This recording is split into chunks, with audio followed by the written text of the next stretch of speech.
விருதுநகர் மாவட்டம் ஆலடிப்பட்டி கிராமத்துலேருந்து நாங்கள் வந்துருக்கோங்கம்மா. நான் வந்து எனக்கு வந்து கல்யாணமாகி 8 வருஷம் ஆகிப்போச்சு. இந்த 8 வருஷத்தில் வந்து 6 மாதம் என் வீட்டுக்காரம்மா பேர் வந்து தீபா, என்னுடைய பேர் வந்து அந்தோணி செல்வம். 8 வருஷத்தில் ஓயாமல் சண்டை போடும். 6 மாதம் நல்லாயிருக்கும், 6 மாதம் அம்மா வீட்டுக்கு போகும். இப்படியே தான் ஒரு அவங்க அண்ணா வந்து எங்கள் அப்பா வந்து அடித்து போட்டுறாரு. இந்த மாதிரி வேலைகள் எல்லாம் நிறையா நடந்துக்கிட்டே இருந்துச்சு. நானும் சரி நம்ம பொண்டாட்டி வேணுமேன்னு சொல்லி தான் நான் எங்கள் அப்பா அம்மா எங்கள் சொந்த பந்தங்கள் எல்லாத்தையுமே அடித்து விரட்டிட்டேன். எனக்கு என் பொண்டாட்டி போகிறோம், யாருமே எனக்கு வேண்டான்னு சொல்லி நான் அடித்து விரட்டிட்டேன். என் பொண்டாட்டின்னு தஞ்சமாக நான் இருந்தேன். ஆனால் இப்போ வந்து என்ன பண்ணுறாங்கன்னா இன்னொருத்தவங்க கூட இருந்துருக்காங்க. போன தைப்பொங்கலுக்கு ஒருத்தர் பழக்கமானார். அவர் மூலிமா என்னை வந்து ஆள் வச்சு அடிக்கிறாரு. எங்கள் அப்பாவை அடிக்க வந்திருக்காங்க. வீட்டு கதவையே உடச்சி நான் உள்ளே வச்சுக்கிற நகை பணம் காசு எல்லாத்தையும் எடுத்தும் போயிருக்காங்க. இதை நான் ஸ்டேஷனில் போய் கம்ப்ளைண்ட் கொடுக்க போயிருந்தேன். ஒரு 2 மாதமாக நானும் அலைஞ்சு பார்த்தேன், என்னால் எதுவும் பண்ண முடியல. ஆனால் தான் இந்த மீடியாவுக்கு தேடி இப்போ நான் வந்திருக்கேன். இதனால் வந்து என்னென்னா என்னை பார்த்துக்கிறக்கு ஆள், ஏன்னா என் பொண்டாட்டி அந்த மாதிரி போயிடுச்சுனால என்னால் முடியலை. ஏன்னா இப்போதைக்கு வந்து எங்கள் அப்பா அம்மாத்த நான் போனேன். எங்கள் அம்மா எங்கள் அப்பா எங்கள் அக்கா சித்தப்பா இவங்க நான் போனப்போ ஒரே வார்த்தையை சொல்லிட்டாங்க, நீ உன் பொண்டாட்டின்னு சொல்லி தஞ்சம்னு சொல்லி நீ போன, இப்போ நீ ஏன் எருக்கு நீ வார, இத்தனை நாளாக நீ அப்பா அம்மான்னு சொல்லி நீ வரல, அடிபட்டு நான் ரோட்டில் கிடந்தேன், அப்போ கூட நீ அம்மான்னு சொல்லி நீ பார்க்குறதுக்கு வரல, சித்தி சித்தப்பான்னு சொல்லி நீ பார்க்குறதுக்கு வரலையடா, இப்போ நீ எதுக்காக நீ வார, உன் பொண்டாட்டின்னு சொல்லி போனல, உன் பொண்டாட்டி பின்னாடியே நீ போனேல, உன் பொண்டாட்டி பின்னாடியே நீ போயிரு, நீ என் வீட்டு பக்கம் வராதுன்னு சொல்லி நான் அடித்து விரட்டிட்டாங்க சார். இதனால் வந்து நான் பஸ் ஸ்டாண்டு இந்த மாதிரி இடத்துலலாம் படுத்து தூங்குவேன். எனக்கு தங்குறதுக்கு இடம், ஏன்னா வீட்டை வெளியே வடிச்சிட்டாங்க, வீட்டு வாடகை எல்லாமே இருக்கிறனால என்னால் முடியலை. அது போய் எங்கள் அம்மா வீட்டில் போயிட்டு 60 சந்தோஷமாக இருக்குது. எனக்கு கவனிக்கிறதுக்கு ஆள் இல்லை. இப்போ கூட இந்த ஹாஸ்பிட்டல் பெட்டில் இருந்தேன். பெட்டில் இருந்தால் நான் இப்போ சேரட்டாக வரேன். பெட்டில் இருந்தால் கூட ஆள் இருக்கணும்னு சொல்கிறாங்க. எனக்கு கூட யாருமே இல்லை. அப்பா அம்மா ஃபோன் போட்டு கூப்பிட்டோம்னா நான் வரமாட்டேன், என் பிள்ளை எனக்கு உயிரோடு செத்து போயிட்டான்னு சொல்லி சொல்கிறாங்க. நான் என்ன பண்ணுவேன், என் சொந்த பந்தங்கள் எங்கள் அக்கா அக்கா வீட்டுக்காரர் எல்லாருமே அர்த்தம் சொல்கிறாங்க, எனக்கு யாருமே இல்லைப்பா, நீ செத்து போயிட்ட, உயிரோடு நீ செத்து போயிட்டேன்னு சொல்லி இதைத்தான் சொல்கிறாங்களே, யாருமே என்னை பார்க்குறதுக்கு வரல. என் வீட்டுக்கு அம்மாத்த கூட நான் ஃபோன் பண்ணி பேசினேன், இந்த மாதிரி ஹாஸ்பிட்டலில் இருக்கம்மா பார்க்குறதுக்கு வாம்மான்னு சொல்லி நானும் சொன்னேன். நீ செத்த அன்னைக்கு நீ ஃபோன் போடு, நான் வாரேன், அதுக்கு இடையில என்னால் வர முடியாது, நீ யாரோ நான் யாரோ விட்டுரு, நான் என் வாழ்க்கை நான் பார்த்துக்கிறேன். என்ன ஏகப்பட்டவாத அசிங்க வார்த்தையில் பேசுது. என்னையவே வேறு மாதிரியெல்லாம் வச்சுருக்கேன், ஆதாரங்களும் வச்சுருக்கேன். ஆனால் என்னால் எதுவும் பண்ண முடியாது. ஏன்னா அந்த பிள்ளை வந்து என்ன சொல்லுன்னா, நான் 2 பிள்ளை வச்சுருக்கேன், நீ எந்த ஒரு போலீஸ் ஸ்டேஷன் எந்த ஒரு நீ கோர்ட்டுக்கு நீ போனாலுமே நான் ஒரு சொட்டு கண்ணீர் விற்றானா போகிறோம், 2 சொட்டு கண்ணீர் விற்றானா போகிறோம், நீ தான் உள்ளே போவ. ஏன்னா சட்டம் வந்து பொம்பளைங்களுக்காண்டி தான் இருக்குது, ஆம்பளைங்களுக்கு சட்டமே கிடையாதுன்னு சொல்லி என்னை அந்த மாதிரி எல்லாம் மிரத்துது. வீடியோவும் எனக்கு செல்லில் அனுப்புது. மாத்திரைகள்லாம் எடுத்து வச்சு நான் சாக போகிறேன், என் சாவுக்கு நீ தான் காரணம்னு சொல்லி அந்த மாதிரிலாம் வச்சு என்னை மிரட்டிக்கிட்டு கிடக்கு. மேற்கொண்டு அந்த ஏற்கனவே என் பொண்டாட்டி ஒருத்தன் கூப்பிட்டு போனான், அவனும் என்னை போகும்போது மிரத்துனான். அவங்க கூட தான் நான் வாழ போகிறேன்னு சொல்லுது. 2வது அவன் என் சித்தப்பா அம்மா என்னன்னு சொல்லுது. இந்த மாதிரி ஏகப்பட்ட கஷ்டங்களை நான் அனுபவிச்சாச்சு. இப்போ ஹாஸ்பிட்டல் பார்க்குறது கூட எனக்கு ஆள் அடிக்கிறதுக்கு வராங்க, அடிக்கிறதுக்கெல்லாம் நான் ஆளை கூப்பிட்டு வந்துருக்கு. உள்ளூரில் இருந்தால் எனக்கு பாதுகாப்பு இல்லைன்னு சொல்லிடுறான், வெளியூரில் வந்து நான் தலைமறைவாக இருக்கேன். என்ன செய்ய போகிறேன்னு எனக்கு ஒன்றுமே தெரியல. போலீஸ் ஸ்டேஷனுக்கு நான் போயிட்டேன், அங்கேயும் எனக்கு ஒன்றுமே ஒன்றும் தெரியல எனக்கு. ஏன்னா கூட அப்பா அம்மாவும் இல்லை, சொந்த பந்தங்களும் இல்லை. போலீஸ் ஸ்டேஷனுக்கு போனாலும் உங்கள் அப்பா அம்மா வர சொல்கிறாங்க. அப்பா அம்மா கூப்பிட்டோன்னா நீ இல்லை, நீ செத்தே போயிட்ட, நீ போயிருன்னு சொல்கிறாங்க. நான் அங்கேருந்து என்னால் முடியலை. என் பொண்டாட்டின்னு சொல்லி நான் தஞ்சம் சொல்லி நான் வந்தேன். ஆனால் இப்போ வந்து அவளே என்னை விட்டு போகிறனால என்னால் முடியலை. சாட்சி ஆதாரங்களை கூட நான் ஆறாத காதன்மானே.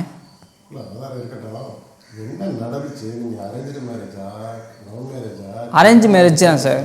எங்கள் அப்பா அம்மா பார்த்து தான் கல்யாணம் பண்ணி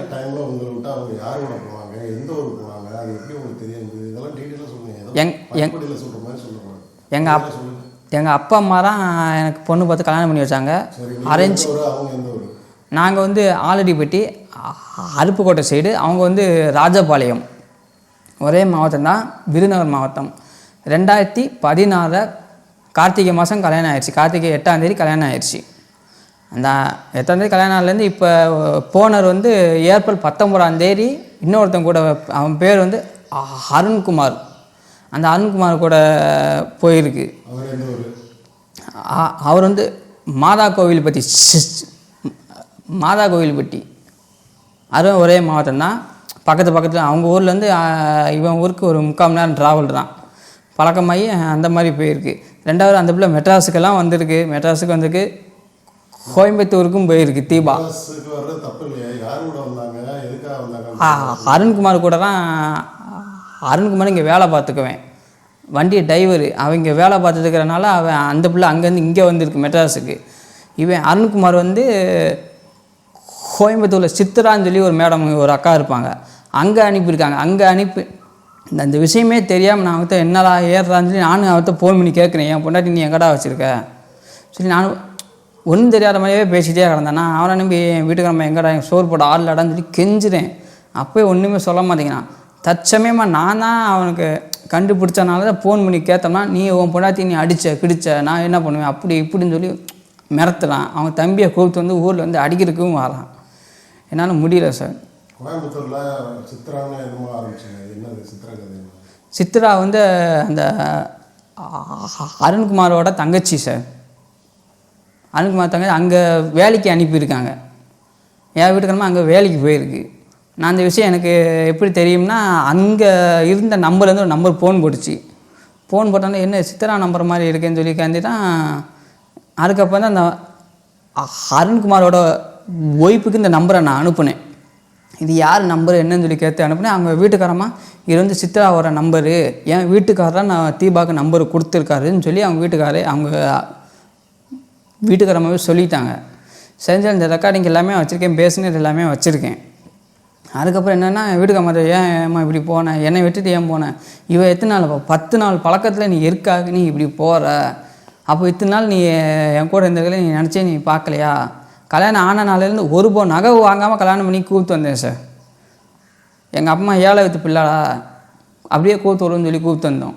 எங்கள் அம்மாவையும் அடித்து எங்கள் அப்பாவையும் அடித்து வீட்டை வெளியில் வருத்தி இப்போ நானும் நடுத்தருவில் நிற்கிறேன். நான் என் பிள்ளைங்களுக்காண்டி எடுத்து வச்ச நகைகள் கொலுசு எல்லாமே எடுத்து போயிடுச்சுங்க, முடியல சார். அவருக்கு ஏற்கனவே 2 ஒய்ஃப் இருக்குது சார். ஏற்கனவே 2 ஒய்ஃப், ஒன்று வந்து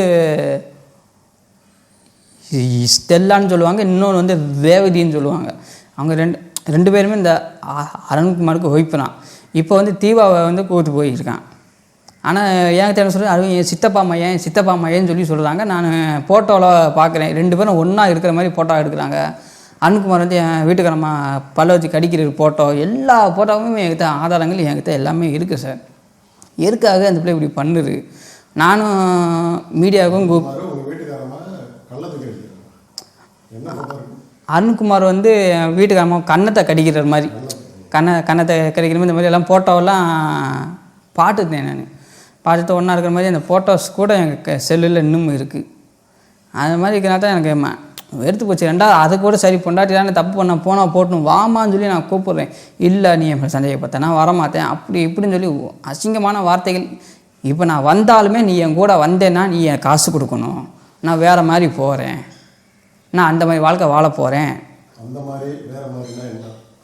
வேறு மாதிரினா எனக்கு காசு கொடுத்தா நான் யார் கூட வேணாலும் நான் போவேன். நீ எனக்கு காசு கொடுக்குறியா, உனக்கு இவ்வளோ ரேட்டு, நீ வாரையான்னு சொல்லி என்னையவே கூப்பிடுது சார். கெத்துன புருஷனுக்கே காசை கொடுத்து நான் போகணுமா, அந்த ரெக்கார்டிங்கை கூட நான் வச்சுருக்கேன். ரெண்டாவது அங்கே அருண்குமாரோட மனைவிக்கு ஃபோன் பண்ணி நான் பேசுகிறேன், இந்த மாதிரிலாம் பேசுகிறாங்கன்னு சொல்லி நான் கேட்டிருக்கு. அருண்குமார் கூட நான் வாழ போகிறேன்னு சொல்லி தீவா சொல்லுது என் வீட்டுக்காரம்மா. அதை வந்து ஸ்டெல்லா கிட்ட நான் சொல்லவும் ஸ்டெல்லா வந்து அங்கே ஃபோன் பண்ணி கேட்டுக்கு நான் சும்மாரான்னு சொன்னேன், உங்களுக்கு என்னன்னு சொல்லி அந்த பிள்ளை அப்படி சொல்லுது. எதுக்காக இப்படி சொல்லணும், நான் அந்த பிள்ளைக்கு என்ன அடித்தேன் பிடிச்சான் எதுவுமே நான் பண்ணலை. இல்லை வீட்டில் போய் நகை வாங்கிட்டு வா, நான் பிஸ்னஸ் ஆரம்பிக்க நகை வாங்கிட்டு வா, அது வாங்கிட்டு வா நான் எதுவுமே சொல்லலை. நான் பார்த்து நல்லா வச்சுருந்தேன். ஒன்றுக்கு வீடு இருக்குது, இடம் இருக்குது, எல்லாமே இருக்குது. சம்பாதிச்சு வந்த காசை கூட அந்த பிள்ளை கையில் நான் முழுசாக தான் கொடுப்பேன். ஒழிய பாதி நான் ஒழிச்சு வச்சுட்டு அப்படிலாம் கொடுக்க முழுசாக கையில் கொடுப்பேன். அந்த பிள்ளை சரி வாழ்க்கையில் முன்னேறிடுவோம் மாற்றமான்னு சொல்லி தான் நானும் எவ்வளவோ முயற்சி எடுப்பேன். கல்யாணம் 7 வருஷத்தில் என்னால் முன்னேற முடியலை. ஏன்னா ஆடம்பர வாழ்க்கை, நான் வந்து சாதாரணமாக இருப்போம். ஆனால் அந்த பிள்ளைக்கு வந்து என்ன 24 ஆகணும், வண்டியில் சுற்றணும், எங்கேனாச்சும் டூரு இந்த மாதிரி இடத்துக்கு கூத்து போகணும்னா நல்லா கரெக்டாக இருக்கும் சார். ஆனால் அங்கே கூத்து போனாலுமே முடியாது. இப்போ வந்து என்ன சொல்கிறாங்கன்னா, இப்போ நான் ஸ்டேஷனுக்கு நான் போனாலுமே அந்த பிள்ளை சொல்கிற ஒரே வார்த்தை என்ன சொல்லுன்னா, நான் 2 பிள்ளைங்களையே வச்சு நான் அழுகுவேன். அப்படி நான் அழுகுனேன் அப்படின்னா நீ எந்த கோர்ட்டுக்கு போனாலும் உன்னுடைய செல்லாரு, நான் தான் ஜெயிப்பேன். பிள்ளைங்களையும் சொல்லியே அப்பா வந்து அம்மாவை அடிக்கிறாங்க சொல்லி கொடுத்துட்டா நான் கூப்பிட்டு வருவேன். நீ எங்கே வேணாலும் போ, எந்த மீடியாவுக்கு வேணாலும் போ, எந்த கோர்ட்டுக்கு வேணாலும் போன்னு சொல்லி ஓவராக மிரத்துனாங்க சார். சாட்சிகள் எல்லா சாட்சிக்குமே இருக்குது. அவங்க கூட நைட்டு ஃபுல்லாக பேசின ஆதாரங்கள் கூட இருக்குது. நைட்டு நான் படுத்து தூங்கிடுவேன். நான் வந்து காலையில் 4 மணி 3 மணிக்கு வேலைக்கு போகிறேன். காலையில் நைட்டு 9 மணி ஆனாலே படுத்து தூங்கிடுவேன். அந்த பிள்ளை வந்து என்ன செய்யணும், நைட்டு 1 மணி 1:30 இந்த இது வரைக்கும் ஃபோன் பேசிக்கிட்டு தான் சார் இருக்குது. அதுக்கு ஆதாரமும் என் செல்லில் தான் சார் இருக்குது. அதில் நான் எதுவுமே கண்டுக்கலை. இந்த மாதிரி சரி நம்ம பொண்டாட்டி தான் நமக்கு தான் சொல்லி நான் அசால்ட்டாகவே இருந்துட்டேன். அப்போ எனக்கு இந்த மாதிரி விஷயம் தெரிஞ்சுட்டு அப்போயே நான் தட்டி வச்சுருந்துப்பேன். எனக்கு தெரியலை சார். இப்போ வந்து எனக்கு பார்க்குறக்கு ஆள் இல்லை, ஏன்னா அப்பா அம்மாவும் ஆள் இல்லை, என் பொண்டாட்டியும் ஆள் இல்லை, எங்குதும்னா நடு தெருவில் நான் நினைக்கிறேன். எனக்கு பார்க்க ஆள் இல்லை. என் பொண்டாட்டி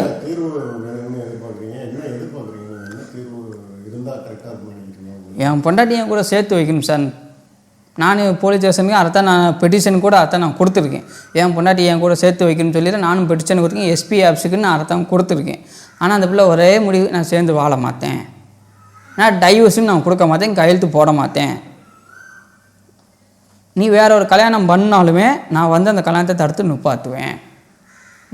நீ எனக்கு தேவை, நீ நல்லா இருக்கக்கூடாது, என் கண்ணு முன்னாடி நீ சீரழிஞ்சு போகணும்னு சொல்லி அந்த ஒரு இதுக்குள்ளே இருக்குது சார். இதுக்கு நான் என்ன சார் நான் தீர்வு? எனக்கு ஒரு நியாயம் கிடைக்கணும் சார். அதுக்கு தான் சார் உங்கள் மீடியாவை தேடி நான் வந்திருக்கேன். சேர்ந்து வாழன்னு நான் பார்க்குறேன் சார். ஆனால் அந்த பிள்ளை சேர்ந்து வாழ மாட்டேன்னு சொல்லிக்கிட்டு எனக்கு இதுக்கு ஒரு தீர்வு எனக்கு கிடைக்கணும் சார். இல்லை கோர்ட்டுக்கெலாம் போடல சார். இன்னும் அவங்க இன்னும் போடல சார். நான் தான் சார் எஸ்பி ஆஃபீஸு போலீஸ் அதிகாரி சேஷமாக அலைஞ்சேன். அந்த பிள்ளை சேர்ந்து வாழணுமேன்னு சொல்லி தான் எஸ்பி ஆஃபீஸில் கூட சேர்ந்து மனைவியோடு சேர்ந்து வாழ வேணும்னு சொல்லி மனு கொடுத்தேன். முதல்ல ஒரு 2 மாதமாக மாலியல் போலீஸ் ஸ்டேஷனு, இந்த ஆம்பளை போலீஸ் ஸ்டேஷன் இப்படிமா நான் அலைஞ்சேன். ஒரு தீர்வும் கிடைக்கல. ஒரு வக்கீலை ஒன்று பிடிச்சேன். வக்கீலையும் பிடிச்சி நான் போலீஸ் ஸ்டேஷனுக்கு போகிறேன். அப்போயும் தீர்வு கிடைக்கல. காசு தான் செலவாகுது.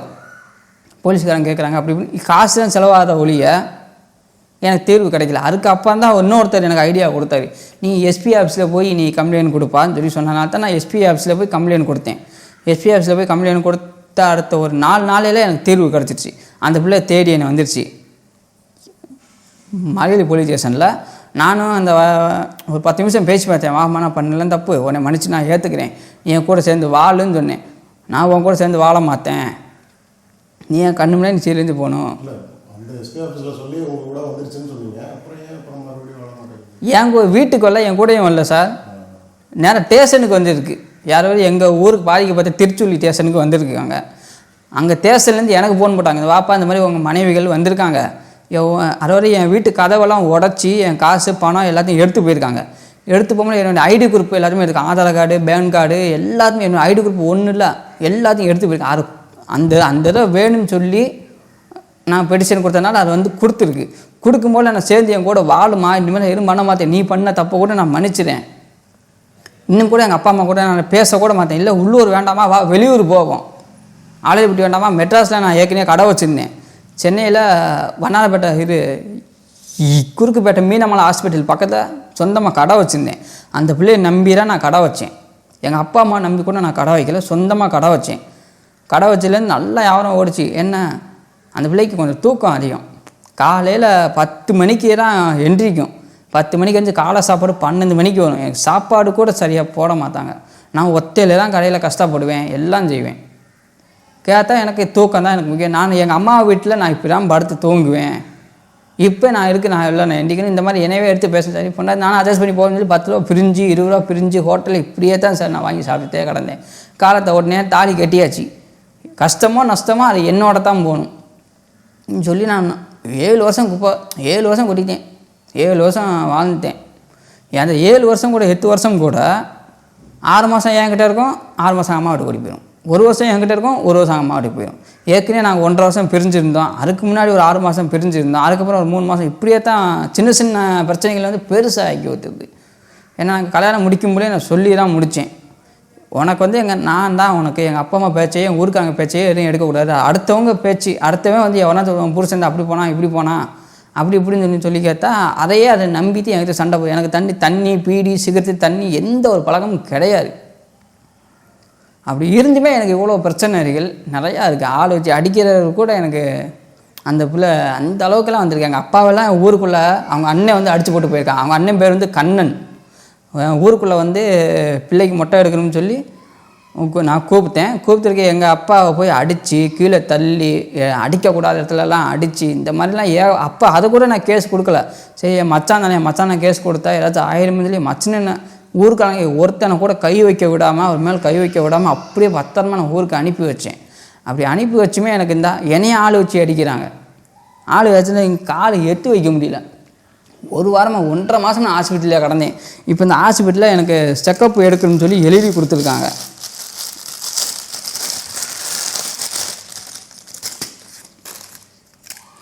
இதுக்கு வந்து கூட ஆள்கள் கண்டிப்பாக வேணும்னு சொல்லிட்டாங்க.